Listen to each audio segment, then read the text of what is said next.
पड़ोस के गांव में एक शादी में आई हुई थी। सोचा तुम्हारा गांव भी पास में है, तुमसे मिल लूं। तुमसे मिलने तुम्हारे घर ही जा रही थी, पर किसी ने कहा कि तुम इधर ही हो, तो मैं आ गई इधर ही बस। कैसा लगा मेरा सरप्राइज? बहुत अच्छा लगा। बैठो ना। हाँ यार।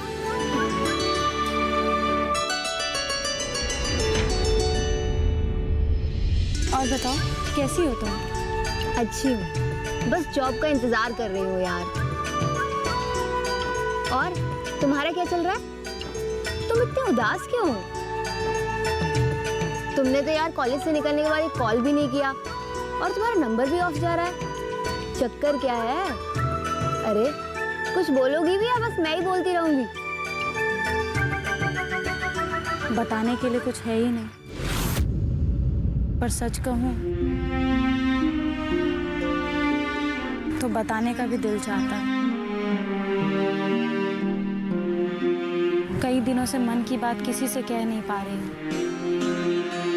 सब साथ में है, पर फिर भी ऐसा लगता है जैसे मैं ही अकेली हूँ। मुझे कुछ समझ नहीं आ रहा है कल की, तुम कहना क्या चाहती हो? अजीब बात है ना रूबी, बता भी नहीं सकती और बताने का भी दिल कर रहा है। मैं तुम्हारी दोस्त हूँ कल की, तुम मुझे बता सकती हो। पता है, कॉलेज से जब घर वापस आ रही थी तो मेरा किडनैप हो गया था। क्या? किसने किया? उसी ने जिसे मैंने थप्पड़ मारा था। What? फिर? और उसने जबरदस्ती मेरे गले में शादी की माला डाल दी, मेरे मांग में सिंदूर भर दिया। फिर? और मुझे बहू बना के अपने घर लेके गए, और उसके घर वालों ने भी मुझे एक्सेप्ट कर लिया और मुझे अपने घर में कैद कर दिया। फिर क्या हुआ? फिर जब मुंह दिखाई की रस्म होने वाली थी तो मैं वहां से भाग निकली, और अंधेरी रात में मैं गुंडों के चंगुल में फंस गई।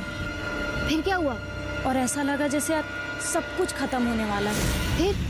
और तभी शिव आ गया और उसने मुझे आके बचा लिया,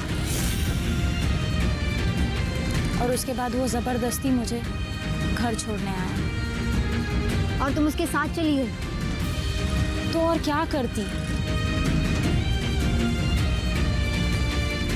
कुछ दिन में मुझे एहसास हुआ कि वो दिल का बुरा नहीं है, इंसानियत अभी भी जिंदा है उसके अंदर। वो मेरे घर में कुछ दिनों तक रहा, और फिर मुझे ऐसा लगने लगा जैसे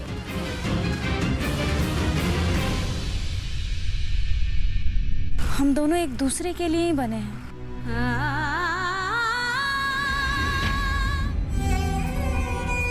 अब तुम क्या चाहती हो? वही तो समझ में नहीं आ रहा है। मन कुछ और कहता है और दिल कुछ और। तुम्हें अब जो ठीक लगे तुम वो करो।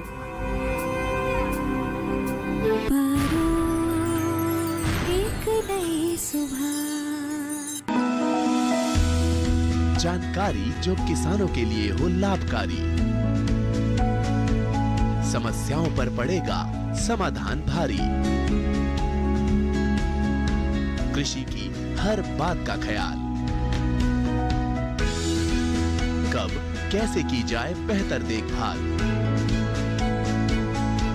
जानिए विशेषज्ञों के साथ, देखिए खेत खलिहान, सोमवार से शुक्रवार सुबह 7 बजे डीडी किसान पर।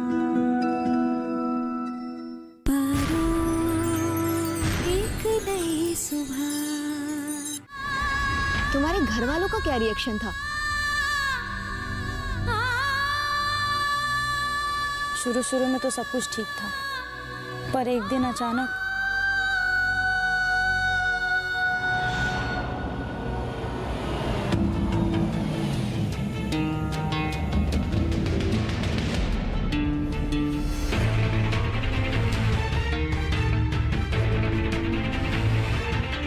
तो आप ही हो कल्कि के बाप?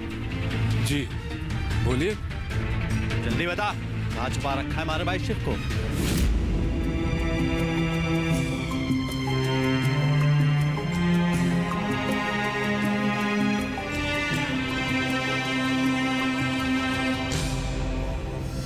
हमारा एहसान था तेरे पर कि तुझे अपने घर की बहू माना, वरना थारी जैसी लड़कियां हमारे घर में काम करने के लिए भी तरसती हैं। खबरदार, जो इसके आगे एक और शब्द भी बोला हमारे बारे में, हमारे मुंह लगेगी तेरी। खबरदार, अब अगर एक भी कदम आगे बढ़ाए ना तो पैर तोड़ दूं।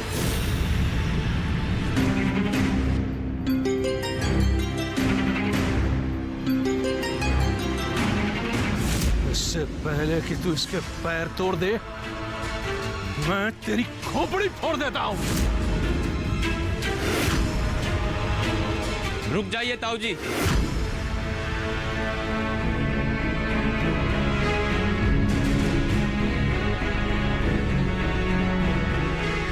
ताऊ जी, ये गलती से भी ना करना।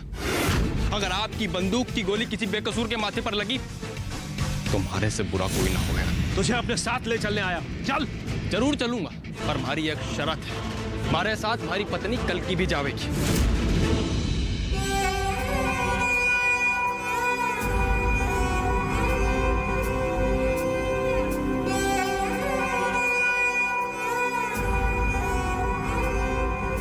उससे तू अब भी उम्मीद कर रहा कि वो थारे साथ जावेगी? एक बार उसे पूछ तो ले।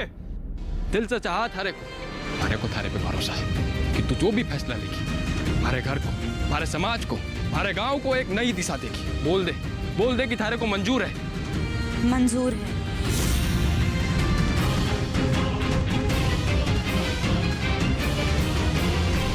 अपनी अर्धांगिनी से कहो कि वो हमारे घर आने के लिए तैयार हो जाए। हम आपके साथ अभी इसी वक्त जाने के लिए तैयार हैं। ना, आज ना। थारा ये फैसला मामूली ना है, इसकी भरपाई के वास्ते हमारे को थोड़ा वक्त चाहिए।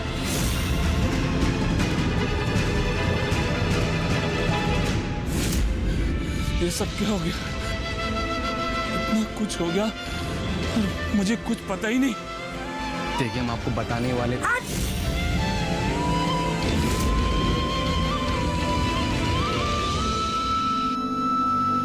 और वो तुम्हें छोड़कर चला गया? जो हालात थे उसे तो जाना ही था। अब तुम क्या चाहती हो? वही तो समझ में नहीं आ रहा है। मन कुछ और कहता है और दिल कुछ और।